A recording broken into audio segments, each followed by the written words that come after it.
నేను 128% చూపిస్తూ ఉంటాను.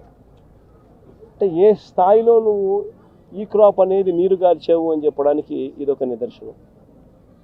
ఈ ప్రభుత్వం పూర్తిగా రైతులను పూర్తిగా గాలికి వదిలేసిన పరిస్థితులు, ఇంత విపత్కర పరిస్థితులు కనపడతా ఉన్నాయి.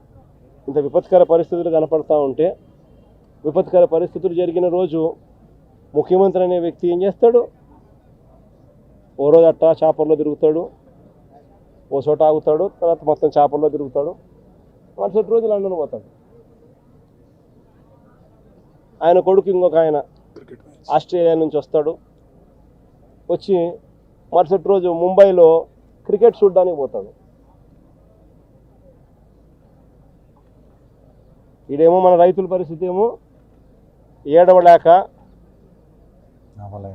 కడుపులో బాధ బాధ బాధ ఉండి దాన్ని తట్టుకోలేక, నవ్వు రాక, ఇది పరిస్థితి వాళ్ళకి.